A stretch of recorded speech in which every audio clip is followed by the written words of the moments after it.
Hello everyone, welcome back to another episode of r/slash Tales from Tech Support. In today's episode, we don't have a purple router in our store, I'm sure of it. I guess planes would wait for their passengers in those days. You what? Changing the half-day problem to a 30-second problem. Before we get started, make sure to subscribe so you will never miss a video. So let's get started. We don't have a purple router in our store, I'm sure of it.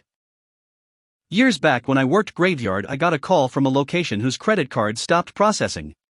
It's a secure system, so it has its own router within the client network which has all the CC systems connected to it. That router was known to lock up occasionally and a reboot fixes it most of the time. It's a purple-faced router. I asked the girl on the phone to find the purple router and reboot it. We don't have a purple router. Me, well, the system actually needs that router to function, you couldn't process cards without it. It's a black box with a purple face on the front, name says XYZ. Proceeds to look for 30 seconds, then argues that they don't have one and she doesn't want to move equipment to follow cables, unmounted shelf equipment. Me, alright, well, we will need to schedule a tech which will take a few days, or if you can have a manager or someone who can follow the cabling to find the router. Sighs, okay, thank you, disconnect. Couple hours later, manager from the location calls, happens to root to me as we were pretty dead, pun intended, and she's yelling about the previous rep telling her employee about a purple router they don't have.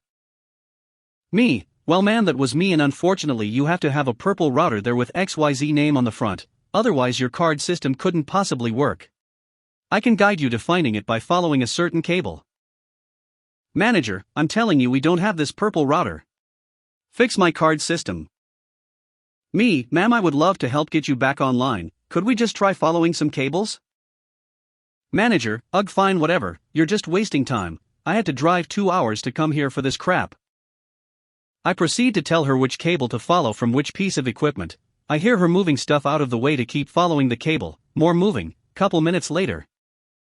Manager, her voice completely quiet now, okay, I've come to this box. Me, okay, does it have a purple face on the front that says XYZ on it?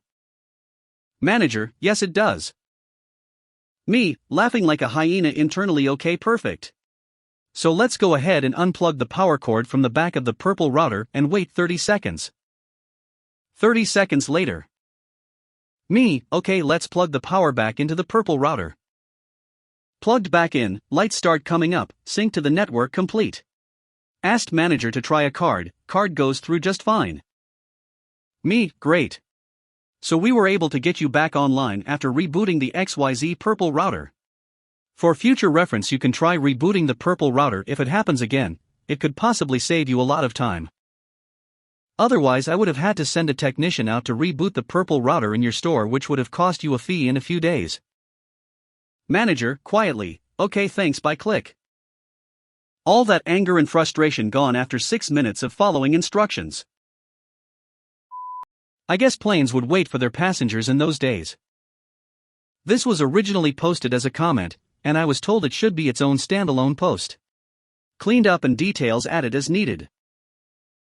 This is a story that takes place during my retail days in the big blue box.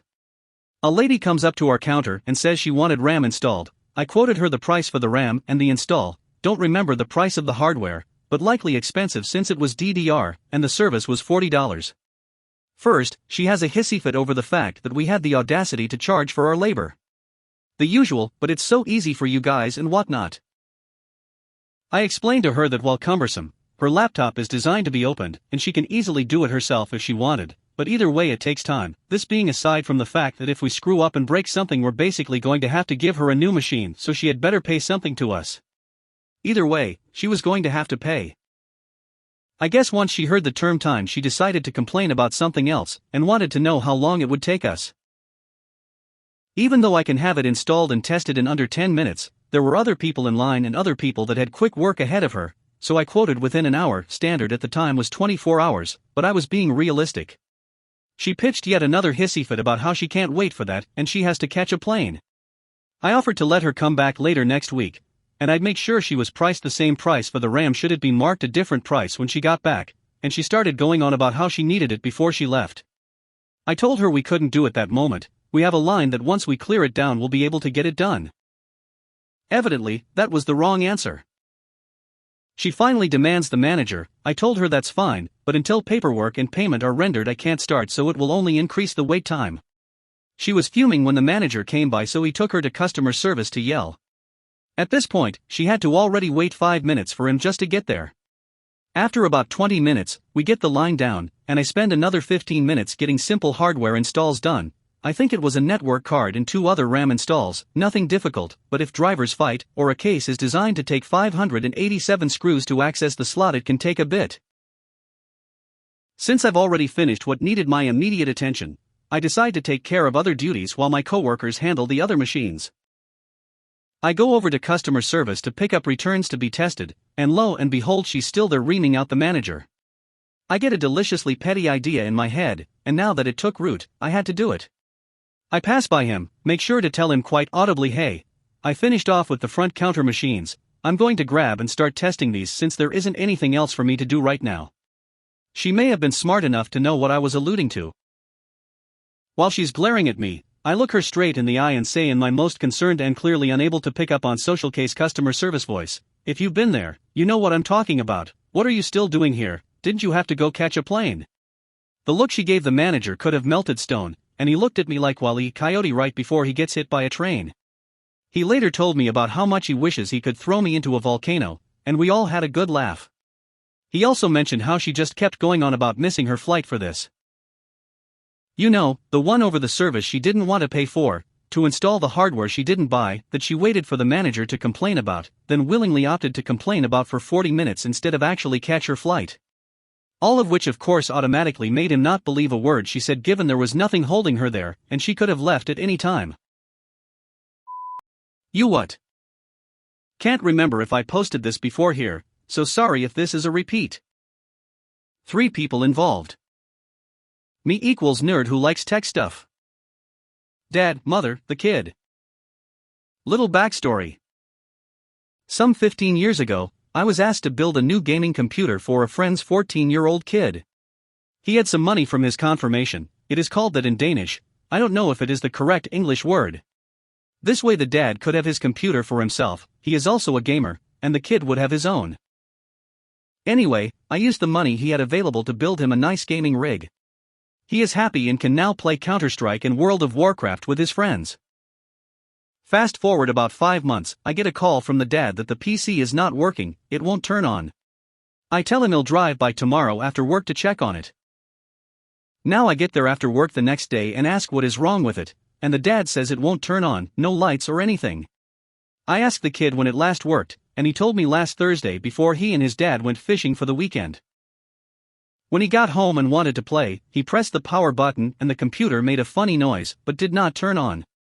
After that, nothing would happen when he pressed the power button. I go into his room and lift the mini tower up from the floor onto the desk. It already had the side panel off, and he had put lights in it to make it look cool, his words. I pressed the power button, and nothing happened. This is when the alarm bells in my head started to go off one at a time. First I saw rust on some screws. Second I saw lime deposits from water, it was not water-cooled. Third, the smell of burnt electronics. This last one caused me to rip the power cord and every other cord out of the computer within a few seconds. I put my head to the power supply and oh man, the smell. The dad asked me what was wrong as he saw the disgusted look I had on my face as well as the panic power cord removal I had just performed. I asked him to smell the computer, he put his head down and made the same disgusted look I had made a few seconds before. Now here is a transcript as best as I can remember it. Me to the kid, did you spill water into the computer? Kid, no. It worked fine before we went fishing. Me, are you sure? 'Cause it looks like someone poured a lot of water into this computer, there is rust on some screws and lime marks in several places. It looks like it has been washed. From another room. Mother, yeah I washed it. Me, you what? Mother comes into the room. Mother, yes I washed it. Me, why? Mother, after these 2 left for the weekend to go fishing, I cleaned the kid's room, he had dirty clothes everywhere, and the room needed to be vacuumed as he had ignored my request for him to clean it. This woman hates dust bunnies, she is allergic to them if I remember right. Me, but why did you wash the computer? Mother, it was full of dust, so I took it to the kitchen and washed it in the sink. I looked over at the kid and his father's faces, his dad just shaking his head, and the kid had a look of horror on his face, as he knew the computer was dead after this. Me, you do know that electricity and water don't mix, right? Mother, yeah, but the computers can be water-cooled so they can be washed. Turns out the kid and dad had been talking about water cooling their PC. This was before AIO water cooling solutions were common, and the mother had overheard this, and so she thought that the computers could be washed if full of evil dust bunnies. She had disconnected the computer, taken it out into the sink, poured water all over it, dryer with some cloth, and put it back, and put the cables back into the correct hole somehow.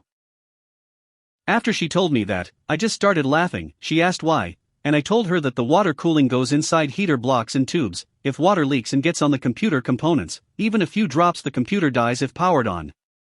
Even if dried, the mineral deposits from the water, as well as water still under chips, can cause shorts. That's when what she had done dawned on her. Luck would have it, they saved the boxes all the parts came in, so the motherboard, RAM, hard drive, could be replaced under warranty, after the watermarks were cleaned off. And a new DVD drive, PSU and GPU needed to be bought, as those could not be cleaned well enough. The CPU worked, so no need to replace that. In the end, the kid got a faster GPU as the prices had come down, and guilt-tripping his mother worked wonders for a few weeks, smiley face. To this day she still gets teased about washing her son's computer. Changing the half-day problem to a 30-second problem. So this happened back in the dark ages of Windows 3.1 and WordPerfect. Gather round, kids. In the mid-90s I worked for the IT department of a smallish state university. At that time we were all IBM, 90% of the computers on campus were IBM PS/2 desktops, most running Windows 3.1. Of course lots of WordPerfect as well. It started innocently enough: had a user call in, their WordPerfect would crash when they started it up. No big deal, we'll get it fixed up. Go over there, reboot the computer. Same thing. Okay, let's reinstall WordPerfect on top of itself. Same thing. Okay, wipe out the WordPerfect directory on the C drive. Remember when programs put all their crap in one folder, and reinstall. That will get it. Nope, same thing. Okay, let's get medieval. In-place reinstall of Windows 3.1, that will totally solve this, right? You guessed it, same thing. Pulling hair in frustration, backup users' files on floppies, format hard drive, reload Windows 3.1, reload WordPerfect, reload user files. It works. Yay. Phew, okay, chalk that one up to a sunspot, gravitational anomaly, locust migration, whatever. Back to regular stuff. Nope, a week or so later, it happens to another user. Then another. Then another. Each time we had our fix, format, and reload. Back then that was half a day of shoving floppy disks and listening to them grind. Then also setting all their crap backup, other software they may use, etc. Finally we got sick of this. There has to be a root cause for this, right? One of the guys got one that was acting up and brought it back to our shop to pick apart and try and figure it out. Unfortunately, I wasn't there for his process, but he finally triumphantly emerged from his cave with a one-word dash. Upset.biff. All these years later I still remember that file, and I still remember his look of triumph. WordPerfect stored various user configs in the upset.biff file. That file could get corrupted over time, and when it was bad, WordPerfect would just crash. This file was stored in the C:\Windows folder, so wiping out the WordPerfect folder didn't get it, and doing an in-place reinstall of Windows wouldn't get it. So now, instead of spending all day reloading the computer, we could typically walk the user through this over the phone. Go delete upset.biff, fire up WordPerfect, it would create a new config file, everyone was happy, and I didn't risk falling asleep listening to floppy drives grind for 4 hours. If you made it to the end of the video, thanks for watching. Don't forget to like, subscribe and share, and we will see you in the next video.